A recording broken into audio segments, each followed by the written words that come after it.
99% de l'internet mondial transite par des câbles sous-marins et aujourd'hui on est à bord d'un bateau qui les pose au fond des mers.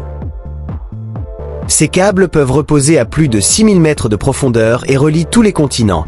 Ils sont si nombreux qu'ils forment un gigantesque réseau de plus d'1 300 000 km. C'est grâce à eux que nos vidéos, nos communications ou encore nos transactions bancaires voyagent à la vitesse de la lumière. Ce réseau invisible est devenu l'un des plus grands enjeux géopolitiques de la planète. Il y a des câbles qu'on ne connaît pas et c'est très bien qu'on ne les connaisse pas. Dans cette vidéo, on va voir comment on pose ces énormes câbles sous-marins et comment on les fabrique. Ce bateau part pour plusieurs mois, direction le sud de l'Australie pour poser 5000 km de câbles au fond de l'océan. On rentre dans le hangar, qui est sur le pont principal.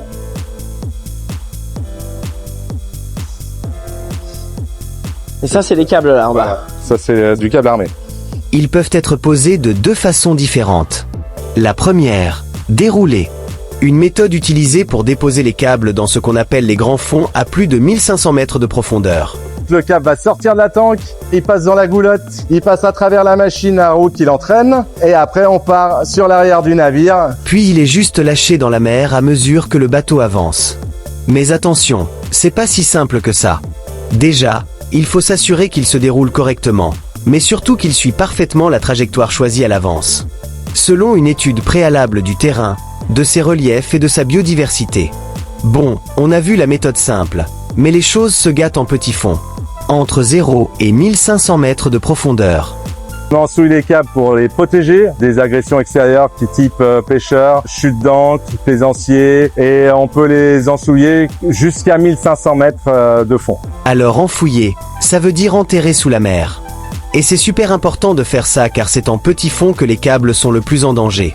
Pour deux raisons, l'activité humaine d'abord, mais aussi la présence beaucoup plus abondante de vie sous-marine. On a déjà eu des câbles mordus par des requins, ça s'est déjà arrivé. On a déjà retrouvé des dents de requin dans des câbles. Pas le choix, il faut enfouiller les câbles à 1 ou 2 mètres de profondeur. Et pour ça, on utilise une charrue. Oui, comme pour les champs.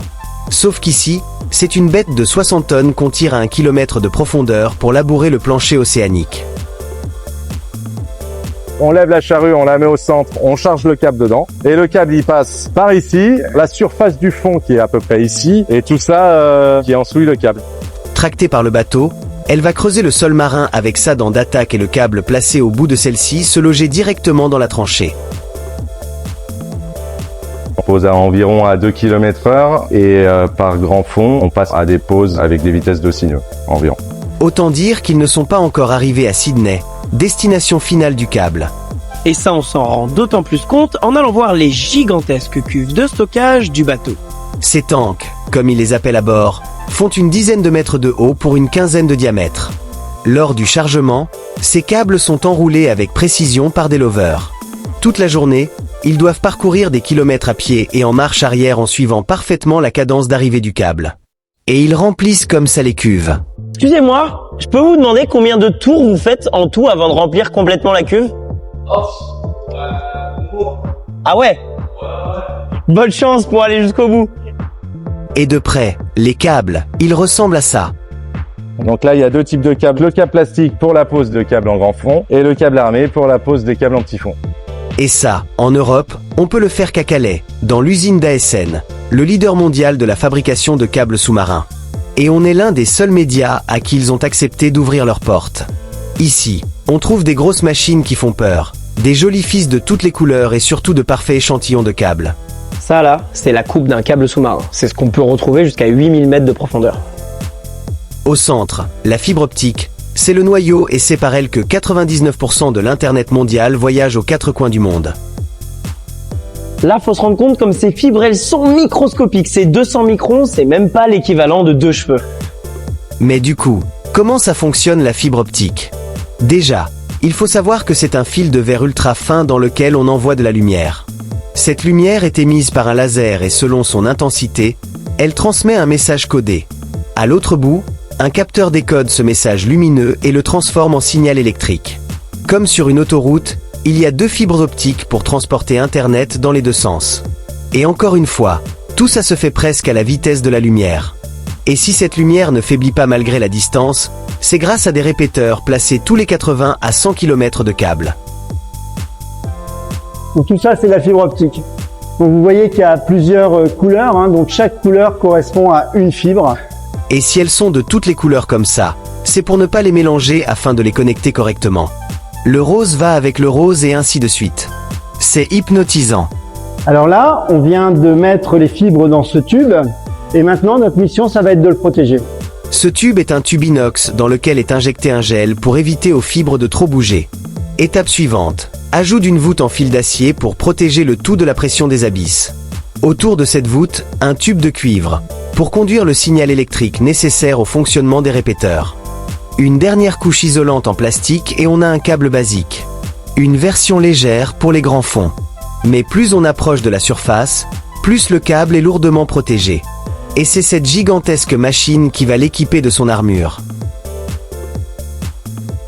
Donc on va armer avec du câble métallique, puis on va mettre du tinin. On a aussi du bitume que l'on met pour étanchéifier le câble. Après cette étape de simple ou double armure, le câble est fin prêt.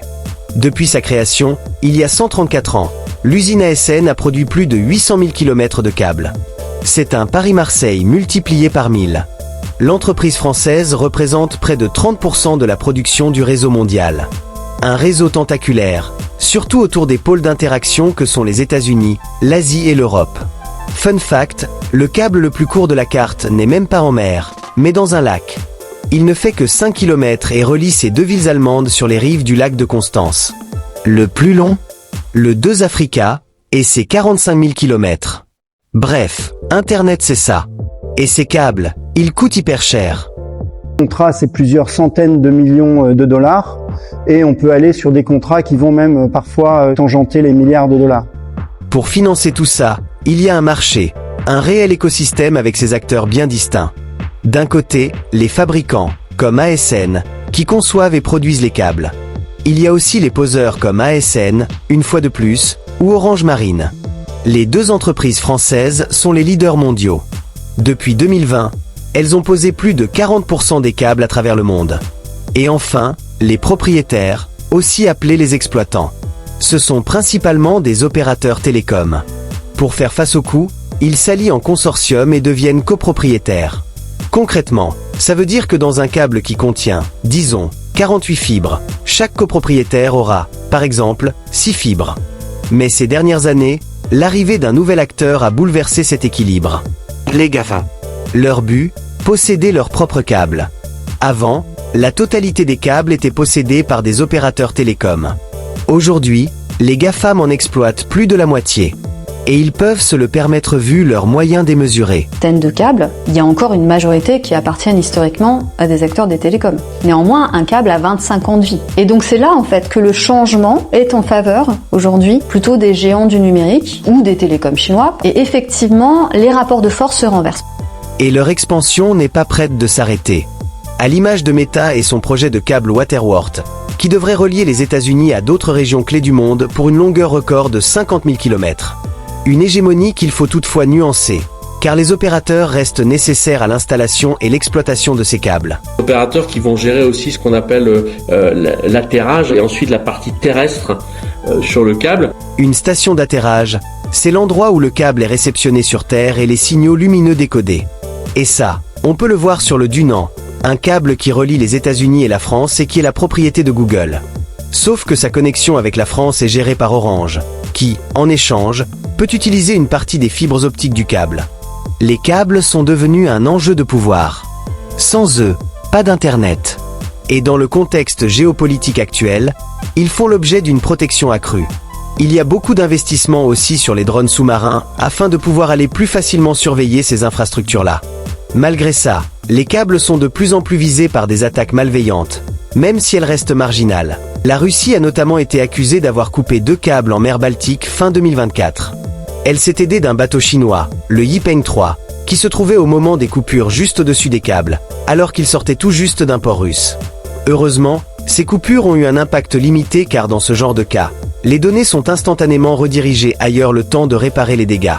Et si on coupe une route, on peut passer par une autre. Il y a une résilience du réseau. C'est tellement instantané qu'on ne ressent même pas la coupure en tant qu'utilisateur. Par contre, les cas les plus inquiétants sont ceux des attaques numériques ou d'espionnage. Il n'y a pas de moyen, à ma connaissance, de protéger complètement un logiciel qui gérerait même une infrastructure. Selon plusieurs médias d'enquête européens, la NSA, le service de renseignement américain, aurait espionné les communications de plusieurs dirigeants européens entre 2012 et 2014 via un câble sous-marin danois. Le service secret danois en collaboration avec la NSA via en fait un outil logiciel de la NSA d'ailleurs qui permet de récupérer les données et de travailler dessus. Donc il faut être extrêmement vigilant. Mais la sécurité n'est pas le seul défi du secteur qui doit aussi répondre à l'augmentation de la demande en câbles sous-marins. Le besoin augmente de 30% par an. Et pour répondre à ces attentes, les câbles deviennent de plus en plus puissants, plus rapides, plus directs. Les premiers câbles, c'était du télégraphe, c'était 40 mots par minute. C'est à peu près 20 bits par seconde. Donc 150 ans plus tard, on est à 400 Tera, donc on va 20 000 milliards de fois plus vite qu'il y a 150 ans. Enfin, ça donne le tournis. Les câbles ont atteint cette puissance en améliorant leur technologie. Ils contiennent plus de fibres optiques qui sont elles-mêmes plus performantes. Et les lasers qui convertissent les informations en lumière se sont aussi perfectionnés. Actuellement, nos câbles les plus puissants possèdent 48 fibres optiques. On est en train de faire des protos à 64 et on compte encore monter pour augmenter la puissance. Donc on va passer de puissances qui sont de l'ordre de 500 terabits seconde actuellement à des puissances qui vont monter dans les années qui viennent au pétabit. Alors pour ceux que je perds là, avec 500 terabits seconde, vous pouvez télécharger 62 500 gigaoctets en une seconde. Une montée en puissance indispensable pour répondre à l'augmentation de la consommation de vidéos en streaming. Ce qui va faire exploser la consommation, c'est réellement l'intelligence artificielle. L'entraînement des modèles IA comme ChatGPT consomme énormément de données. C'est quand ils apprennent par exemple des milliers de pages Wikipédia en quelques secondes. Il y a cet imaginaire collectif de routes numériques qui ne seraient justement pas liées à des infrastructures solides mais qui voleraient dans les airs. L'immatérialité vient aussi enrichir un petit peu ce côté mystique. Donc la prochaine fois que vous envoyez des vidéos débiles à vos potes ou que vous posez des questions bêtes à ChatGPT, gardez bien en tête que tout ça, c'est grâce à ces gros câbles qui dorment tranquillement au fond des océans.